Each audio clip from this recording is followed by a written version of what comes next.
Всичките три вида цикли, които има в езика си, освен по стандартния начин, който е заложен в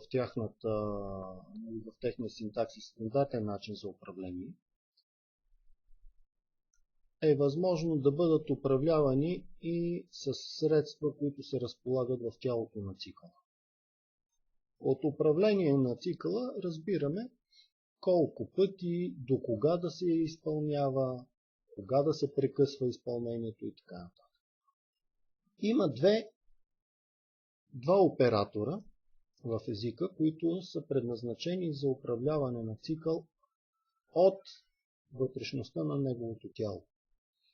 Единият е операторът break, другият е операторът continue. С оператор break, поставен някъде в тялото на цикъла, се постига незабавното прекратяване на цикъла. Дори условието на цикъла да е такова, че да позволява още повтаряне на тялото. Ако поредното изпълнение стигне до оператор break в тялото, цикъла прекратява безусловно. Оператора continue се използва също в тялото на цикъла, но с него се прекратява текущата итерация, т.е. текущото повторение и се преминава към изпълняване на следващо повторение на цикъла. С други думи, с continue може да се постигне ефекта да се изпълни тялото до някъде, а втората част, която е след continue, да не се изпълни, да се пропусне. Може да си мислим защо всъщност е необходимо да има тези два оператора в езика за програмиране, след като ефекта от безусловно прекратяване на тялото може директно да се постигне, като се програмира такова условие на цикъла, което веднага да каже, че трябва да се прекрати. Обикновено такива използваници на break и на continue на практика се прилагат съвместно с езикова конструкция if или с езиковата конструкция switch. С помощта на тези допълнителни условия, които благодарение на if и на switch поставяме в тялото на цикъла, се прави допълнителна преценка, извън стандартните проверки, дали трябва цикъла да се повтаря, се прави допълнителна проверка дали има смисъл този цикъл да се изпълнява до края му по стандартен начин, както е програмиран, или просто трябва да бъде прекратен незабавно, да бъде завършен цикъл незабавно. Това е за случаите на break. Или пък, комбинирайки continue с if, респективно switch, се постига ситуация, при която ние от тялото на цикъла преценяваме има ли смисъл дали текущото изпълнение на тялото да продължи до естествения си край или трябва предсрочно да го завършим. Няколко примерчета, които да илюстрират използването на тези два оператора. Пишат се точно по този начин и обикновено завършват с точка и запетая. Така. Казах, че най-често се пишат не като самостоятелни оператори наред, а се пишат в комбинация с if или с switch.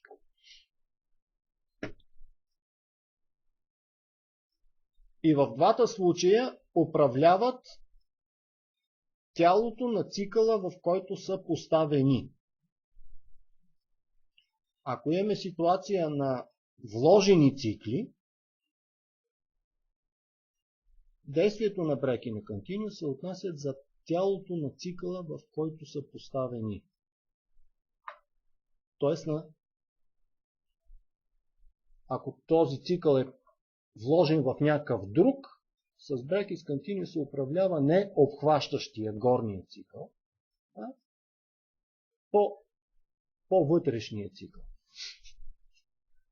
Хайде сега няколко примерчета. Да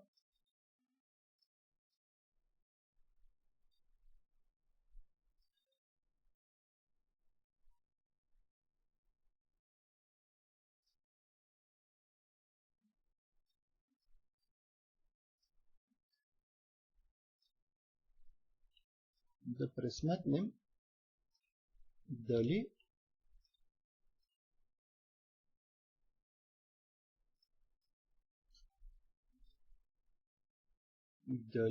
някакво число е просто. Кога едно число е просто? Когато се дели само на себе си и на единица. Става дума дали се без остатък. Така. Хайде сега да си направим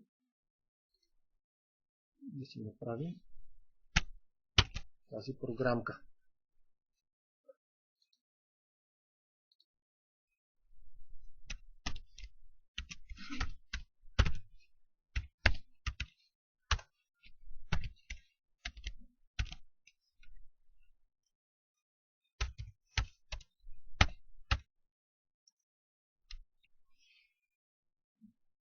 Ами, да направим следното нещо.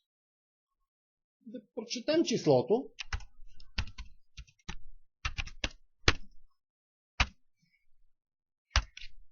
И да опитаме дали се дели на всичките числа от 2 до a-1. Така.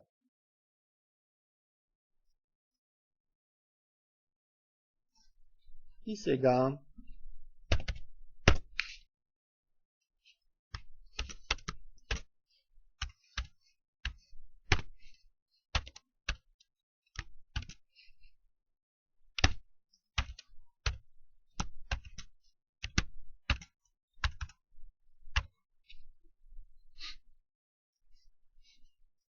за всяко число от 2 до a-1 ще проверим дали е делител. Кога е делител? Когато числото е... Т.е. няма остатък при делението на нашето число А на този потенциален делител И.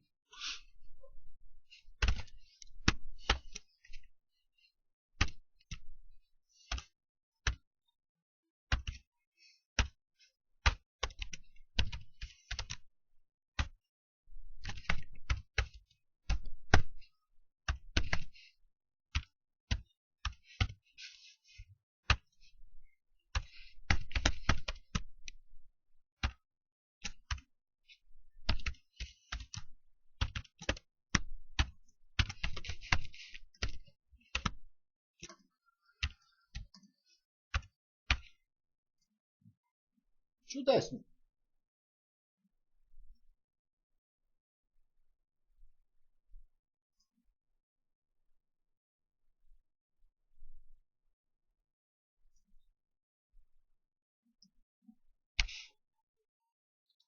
Този брояч И го няма, затова го добавяме на списъка с променливите.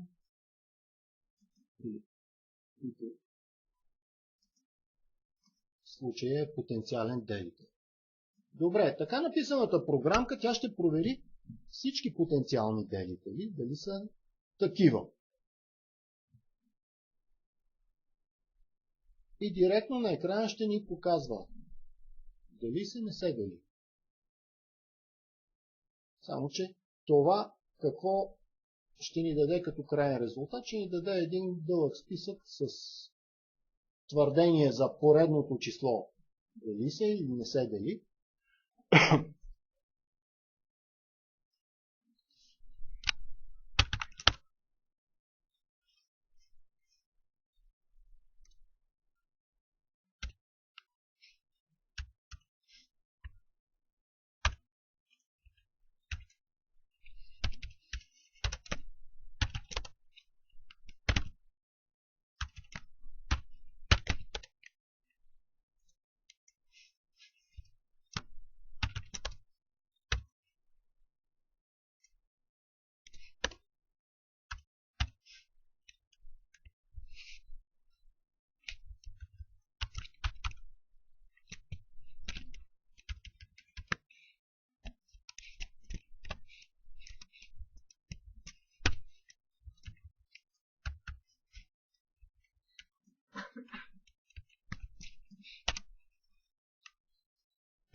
Ето ни.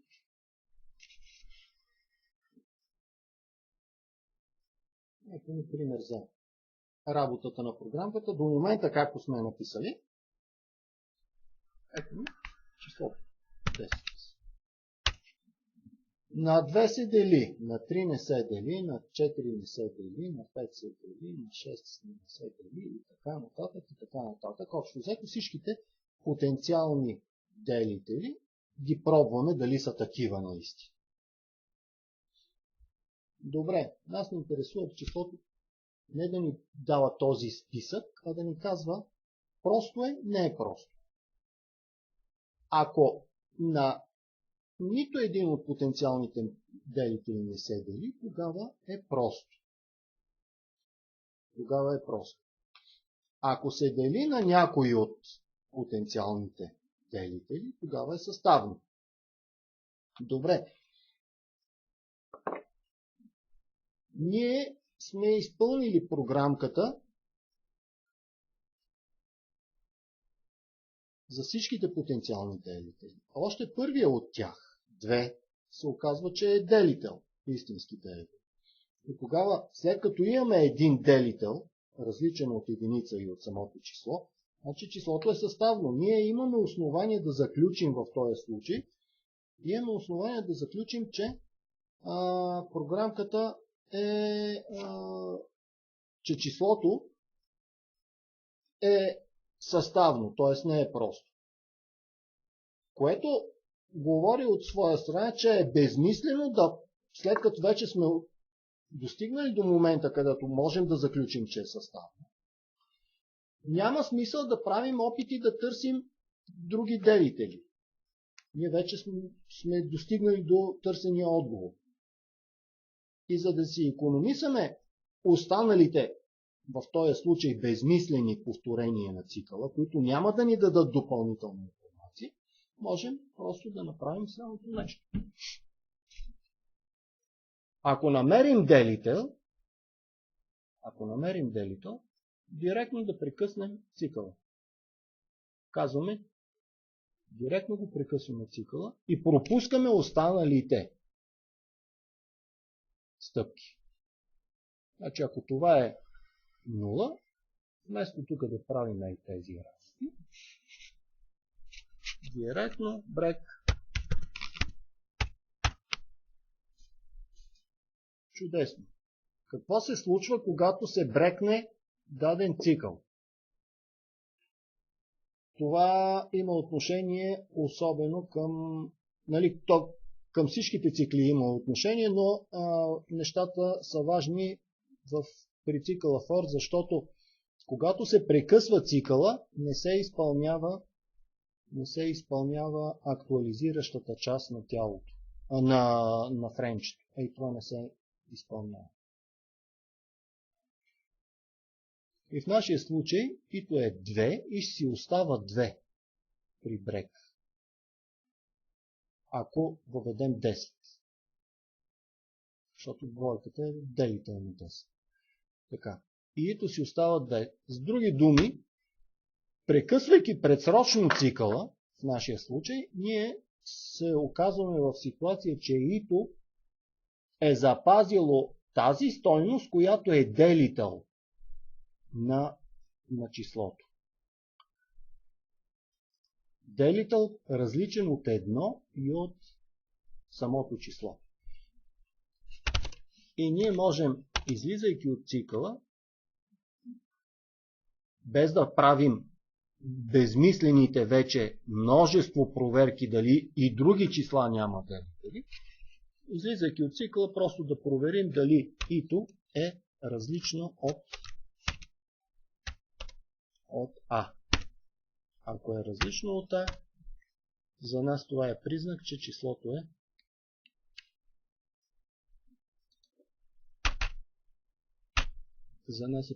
числото е съставно. Има делител.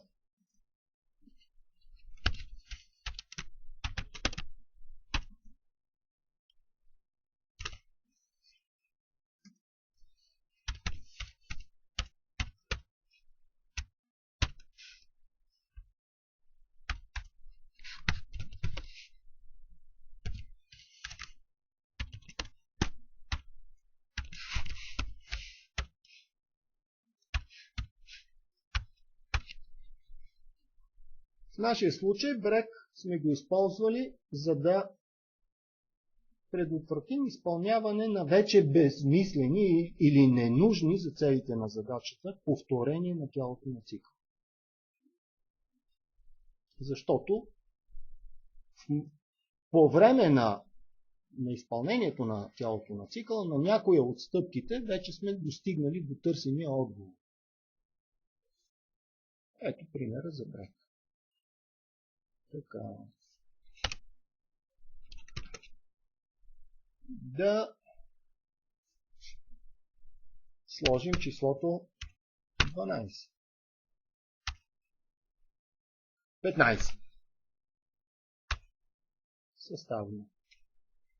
Кога се оказало, че е съставно? 2 не е било делител. Изпълнило се. Брек не е сработил, защото управлението от вътрешността, от тялото на цикъла е показало, че двойката не е делител. Тогава по естествен начин се е изпълнило актуализацията на фора и ито се е увеличило с единица, т.е. разглеждаме вече следващия потенциален делител на 15. Следващия потенциален делител е 3, а и това условие показва, че 3 е делител на 15 и в този случай сработва брек. Вече намерили сме един делител, няма смисъл да търсим още. Наличието на дори един е признак, че числото е съставно. Което веднага прекъсваме цикъла. Ито си остава 3. Даже тук можем да видите на кой делител е прекъснало, т.е. на кой потенциален делител вече истински е прекъснала програмката.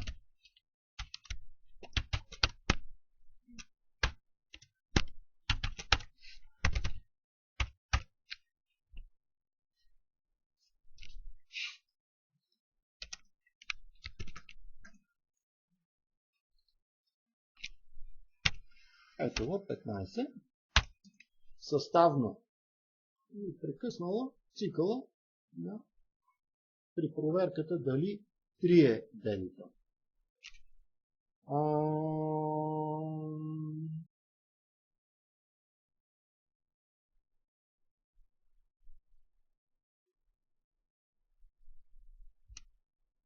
Да пуснем за 51. Ще спре.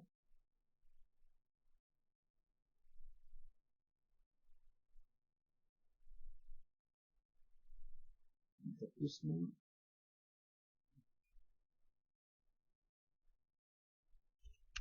за 35. Съставно. 2 не е делител, 3 не е делител, 4 не е делител, 3, 5. Да пуснем за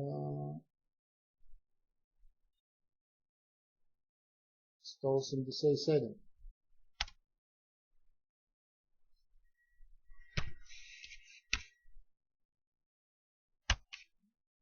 Съставно. 11 делител.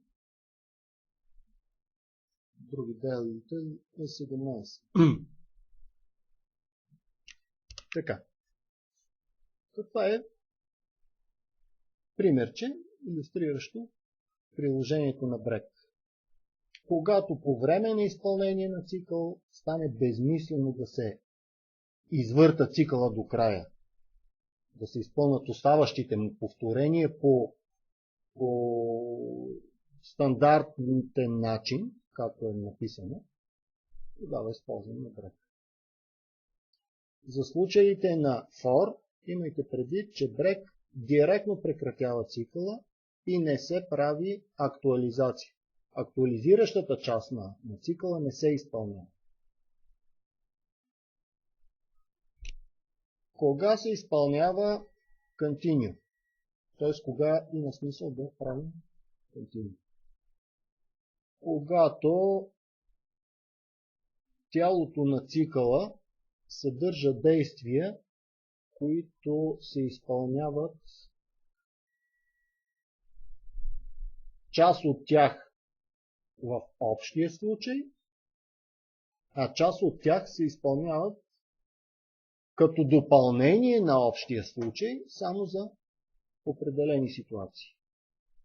Конкретен пример, типични примери в това отношение са циклите, с които се обработват данни за хора, при които обработките включват освен стандартни действия, свързани за всеки човек, и някакви специфични действия, свързани с, да кажем, пола на хората. За всеки човек, да кажем, ще въвеждаме име, обаче за, да кажем, за мъжете, по-специфичното измежду всички хора, по-специфичното е, че поне в нашата култура мъжете обикновено са служили воинска служба, за разлика от жените, така че стандартно каквото се прави за хората. Прочети име, прочети разни други допълнителни данни от клавиатурата, направи нещо с тези данни, което е валидно за всичките хора, окей, ще се прави. Обаче ако прочетеният човек е жена, изобщо няма да се занимаваме с четене на данни за воинската му служба, къде е служил в казарма и така нататък. Подобна ситуация е по отношение, да кажем, на децата в едно семейство. Большинството обществени култури, като правило, зачисляват децата или регистрово ги завеждат на майката. Това е по-голямата част от правните култури в света. Така че за хората изобщо име, години и така нататък, само за жените брой деца. Всичко, което е общо валидно за хората, в първата част на тялото на цикъла Фор, по средата някъде на цикъла и това е жена. Ако това е първия разгледан случай, кога ставаше дума за воинската служба. Ако това е жена, continue, прескочи, прекрати с изпълнението до момента, прескочи останалата част от тялото на цикъла, която се отнася само за мъжете, и премини към следващата обработка, за следващ човек. Това е смисъла на continue. Пак се използва обикновено с if комбинация или пък с switch.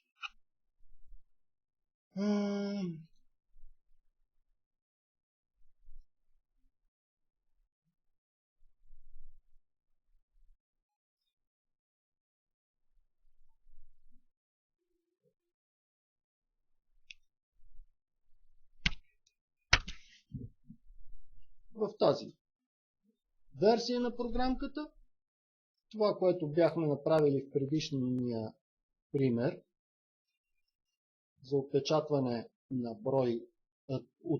на диагоналите в един многоъгълник, според броя върхове,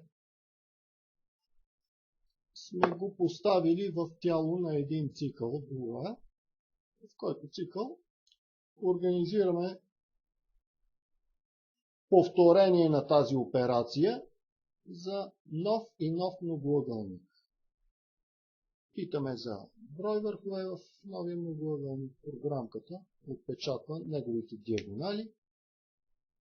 Ако има смисъл, ако многоъгълника е триъгълник, понеже за триъгълника няма диагонали, ние прескачаме директно тази част за отпечатването, която е във втората част на тялото на цикъла. Това нещо.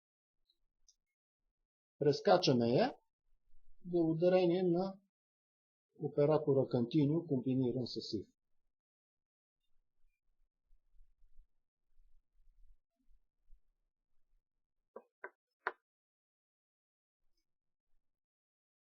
Break и continue могат да се слагат в телата на всичките видове цикли на езика си.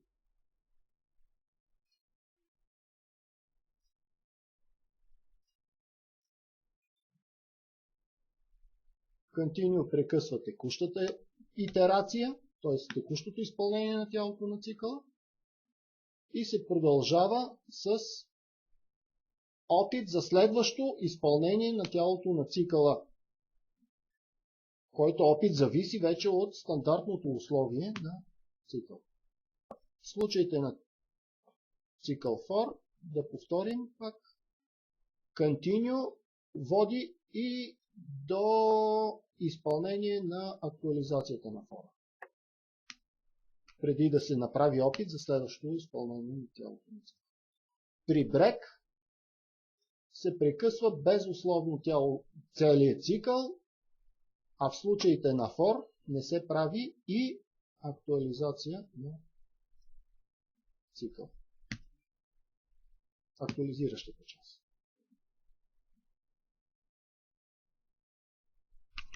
Така, имайки предвид тези неща,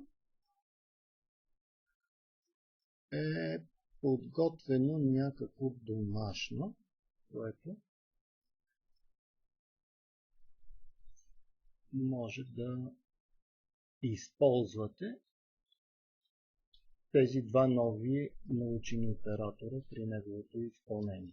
Разбира се, никой не ви задължава да постигате ефекта, който постигат break и continue, точно с тяхното използване. Има вариант да бъдат заобиколени break и continue и да се постигне същия ефект с помощта на комбинация от познатите до момента езикови средства.